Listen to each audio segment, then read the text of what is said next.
Hello student, आजच्या लेक्चर्समध्ये सर्वप्रथम FY BA या वर्गामध्ये प्रवेश घेतलेल्या विद्यार्थ्यांचं मी स्वागत करत आहे।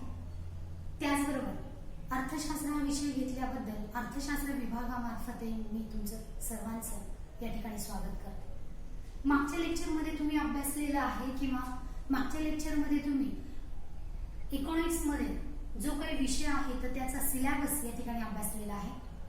आजच्या लेक्चर मध्ये भारतीय आर्थिक पर्यावरणाची ओळख या ठिकाणी हा चॅप्टर किंवा हे जे काही युनिट आहे तर या युनिटची माहिती मी आजच्या लेक्चर मध्ये देणार आहे।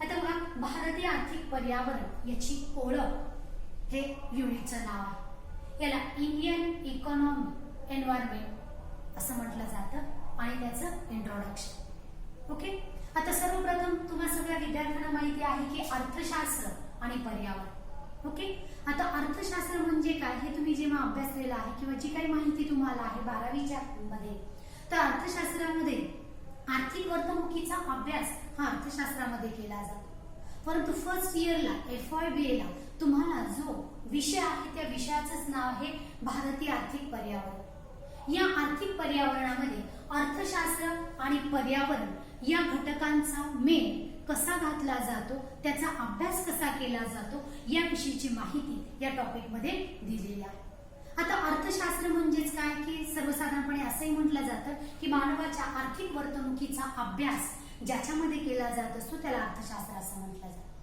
परंतु श्रीमती जॉन रॉबिन्सन यांनी जी काही व्याख्या केलेली आहे अर्थशास्त्राची, तर त्याच्यामध्ये त्यांनी असं सांगितलेलं आहे की मानवाच्या अमर्यादित गरजा आणि मर्यादित साधन यांचा मेळ ज्या शास्त्रामध्ये घातला जातो त्याला अर्थशास्त्र असं म्हटलं जातं। ओके, लक्षात ठेवा, या ठिकाणी मी सुरुवातीला फक्त अर्थशास्त्र म्हणजे काय याची व्याख्या जी आहे तर ती व्याख्या तुम्हाला या ठिकाणी सांगितलेली।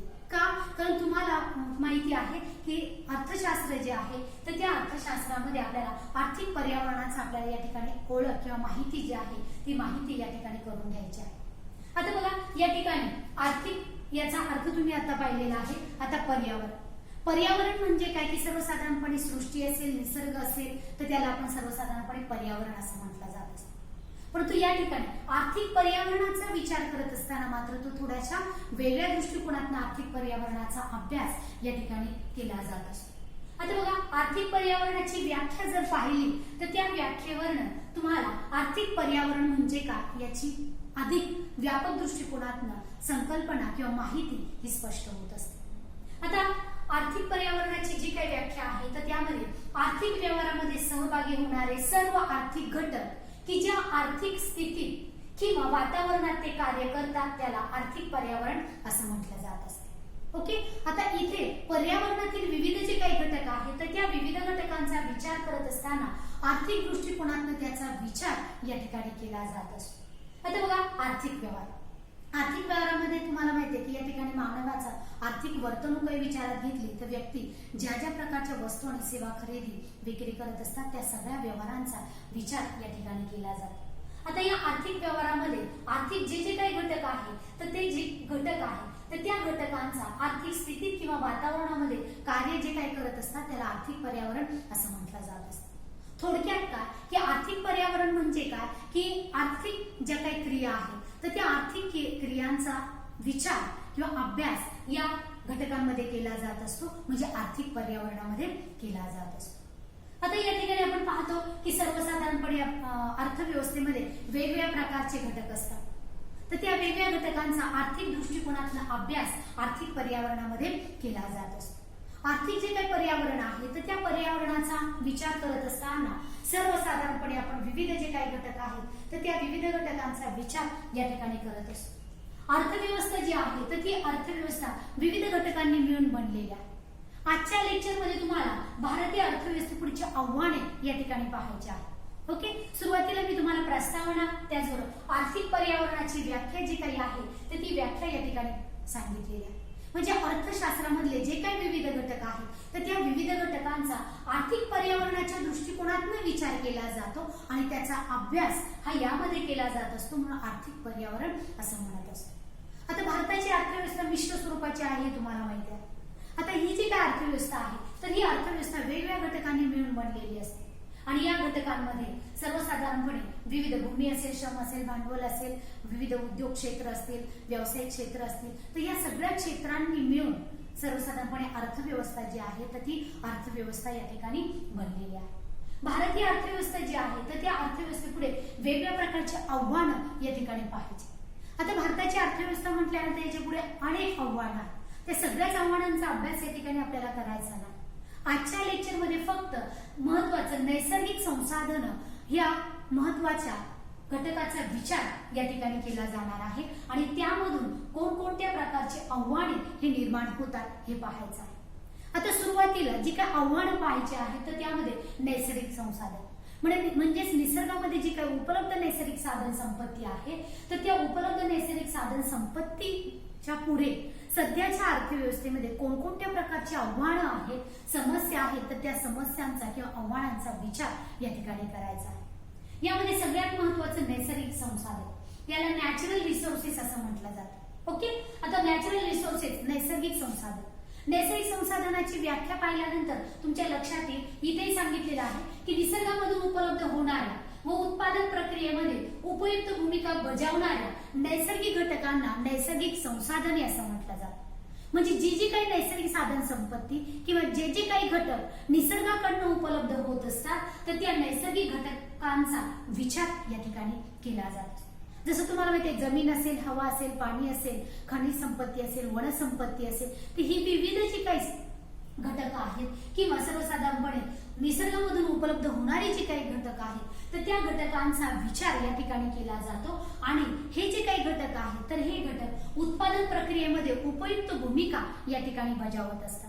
उदाहरणार्थ निसर्गामधनं जे नैसर्गिक साधन संपत्ती उपलब्ध होत असते त्याच्यावर आधारित वेगवेगळ्या प्रकारच्या वस्तू आणि सेवा उत्पादित केल्या जात असतात.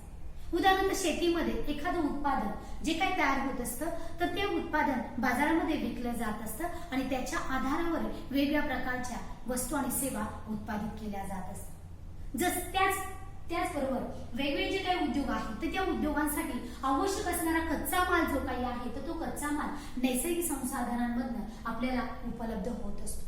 खाणीमधनं वेगवेगळ्या प्रकारचे खनिजे उपलब्ध होतात आणि त्याच्या आधारावर वेगवेगळ्या प्रकारच्या वस्तू सेवा याचं उत्पादन जे आहे तर ते उत्पादन केलं जातं. त्यानंतर जंगल संपत्ती असेल तर या जंगल संपत्ती किंवा वनसंपत्तीपासून वेगवेगळे जे काही घटक उपलब्ध होतात तर ते घटक कच्चा माल म्हणून वापरलं जातं आणि त्याच्यावर आधारित वेगवेगळ्या प्रकारच्या वस्तू आणि सेवा उत्पादित होतात. इथे आम्ही काय सांगितलेलं आहे की नैसर्गिक संसाधन म्हणजे निसर्गामधून उपलब्ध होणारे व उत्पादन प्रक्रियेमध्ये महत्वाची भूमिका बजावणाऱ्या घटकांना आपण नैसर्गिक संसाधन असं म्हणत असतो. आता या नैसर्गिक संसाधनामध्ये अनेक घटक आहेत. त्या घटकांपैकी फक्त आजच्या लेक्चरमध्ये वनसंपत्ती किंवा जंगल संपत्ती आणि या जंगल संपत्ती पुढची जी काय आव्हानं आहेत तेवढाच भाग या ठिकाणी पाहायला जाणार आहे. ओके, किंवा त्याविषयीचीच माहिती या ठिकाणी दिली जाणार आहे. आता वनसंपत्ती याला जंगल संपत्ती असं म्हटलं जातं. आता बघा प्रत्यक्षात भारतामध्ये 23% वनसंपत्ती किंवा जंगल संपत्ती आहे, परंतु ऍक्च्युअल जे आहे तर ती आपल्या 33% निसर्ग नियमानुसार किंवा इतर घटकांचा जर आपण विचार केला तर 33% वनसंपत्ती उपलब्ध असणं हे आवश्यक असतं, परंतु प्रत्यक्षात किती आहे 23%. ओके, ही जंगल संपत्ती किंवा वनसंपत्ती.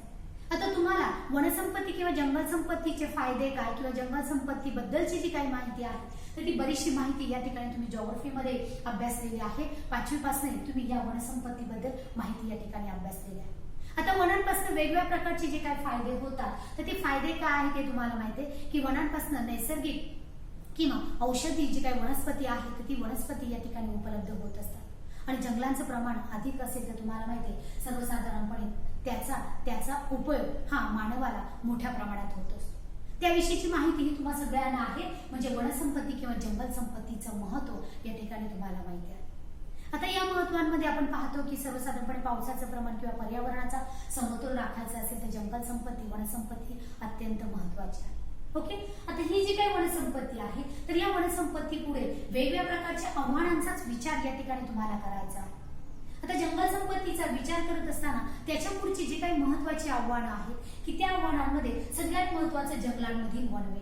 ओके, आता जंगलांमध्ये वनवे जे काही आहे नैसर्गिकरित्या वनवे पेटले जातात, मग त्यामुळे जंगल जी काही आहे तर ती नष्ट होत असतात. आता जंगलं जर नष्ट झाली तर त्यामध्ये असणारे प्राणी असतील, पक्षी असतील, वनसंपत्ती असेल तर ती नष्ट होत असते आणि त्याचा विपरीत परिणाम हा अर्थव्यवस्थेपुढे निर्माण होत असतो.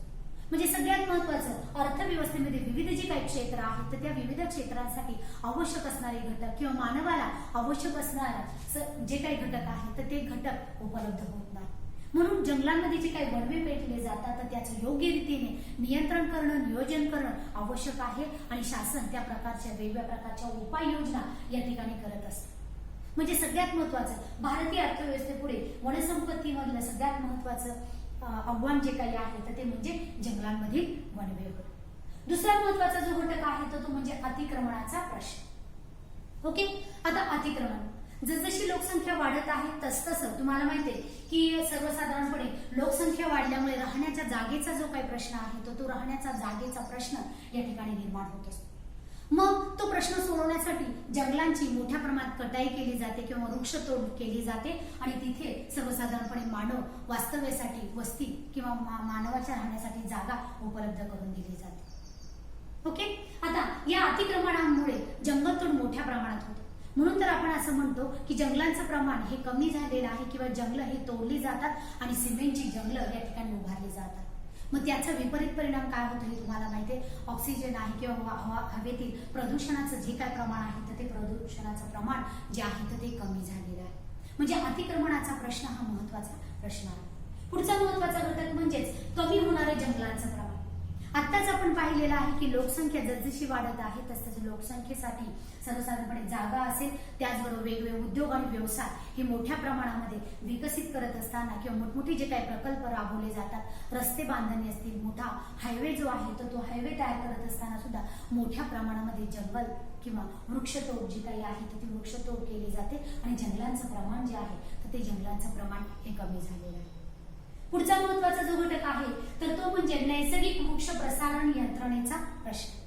आता मग हा घटक इथे जरी नैसर्गिक वृक्ष प्रसारण हा घटक आपण जरी विचारात घेतला तर तुम्हाला माहितीये की जंगलांचं प्रमाण जर अधिक असेल तर त्यामध्ये तुम्हाला माहितीये पक्षी जे आहेत तर ते पक्षी आपोआप सर्वसाधारणपणे वेगवेगळ्या वृक्षांच्या बिया ज्या आहेत ते त्या बिया एका ठिकाणी दुसऱ्या ठिकाणी नेत असतात की त्यामुळे सर्वसाधारणपणे वेगवेगळे जे काही वृक्ष आहेत तर ते वृक्ष याचं प्रमाण हे वाढत असतं.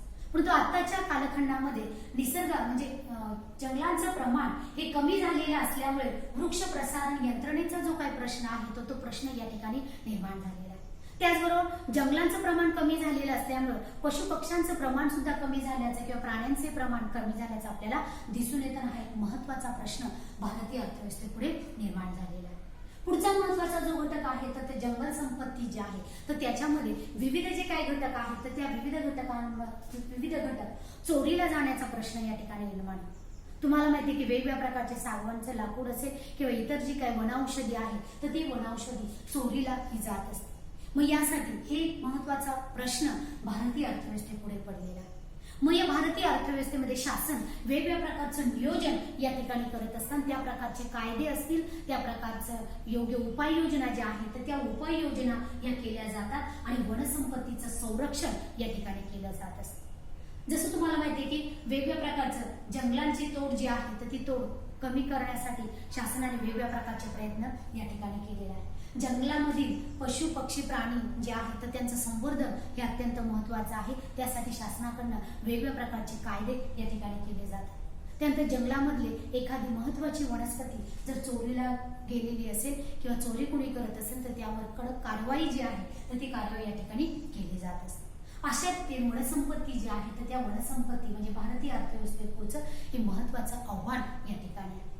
एक गोष्ट लक्षात ठेवा विद्यार्थ्यांनो, इथे आता मी तुम्हाला फक्त भारतीय आर्थिक पर्यावरणाची ओळख जी काही आहे तर याच्यामध्ये तुम्हाला व्याख्या जी आहे तर ती व्याख्या या ठिकाणी सांगितलेली आहे. सुरुवातीला तुम्हाला माहिती की अर्थशास्त्र म्हणजे काय याची व्याख्या ही वेगळी केलेली आहे. अमर्यादित गरजा आणि मर्यादित साधनं यांचा म्हणजे ज्या शास्त्रामध्ये घातला जातो त्याला अर्थशास्त्र असं म्हटलं जातं. आर्थिक पर्यावरण मात्र याच्यामध्ये आर्थिक घटकांचा विचार अर्थशास्त्रामध्ये आर्थिक दृष्टिकोनातून केला जात असतो. म्हणून आर्थिक पर्यावरण जो आहे तर तो आर्थिक पर्यावरण हा घटक अत्यंत महत्वाचा आहे. त्यानंतर भारताची अर्थव्यवस्था जी आहे तर ही अर्थव्यवस्था वेगवेगळ्या घटकांनी मिळून ही बनलेली आहे. यामध्ये वेगवेगळे क्षेत्र आहेत, प्राथमिक क्षेत्र, द्वितीय क्षेत्र, तृतीय क्षेत्र या विविध घटकांनी मिळून अर्थव्यवस्था ही बनलेली आहे.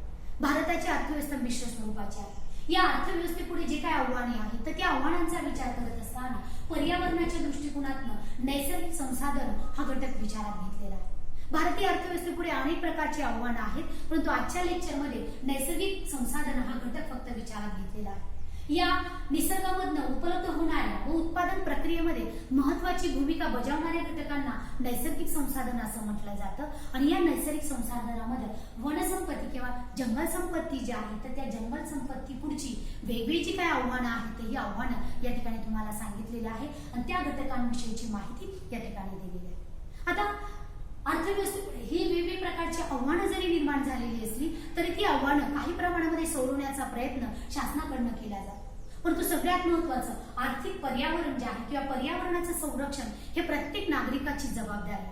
शासन करेल किंवा एखादा घटक करेल किंवा दुसरा घटक करेल असं अवलंबून न राहता प्रत्येकाने स्वतःपासनं पर्यावरणाचं संरक्षण करणं गरजेचं आहे. पर्यावरण किती महत्वाचं आहे हे तुम्हा सगळ्यांना माहिती आहे. मग ऑक्सिजनचं प्रमाण असेल, त्याचबरोबर प्रदूषणाचं प्रमाण कमी करायचं असेल, ऑक्सिजन अधिकाधिक मिळवायचं असेल, त्याचबरोबर उपयुक्त वन संपत्ती जी आहे की औषधासाठी उपयुक्त जे काही वृक्ष आहेत तर त्याचं संवर्धन करणं कसं गरजेचं आहे याविषयीची माहिती तुम्हा सगळ्यांना.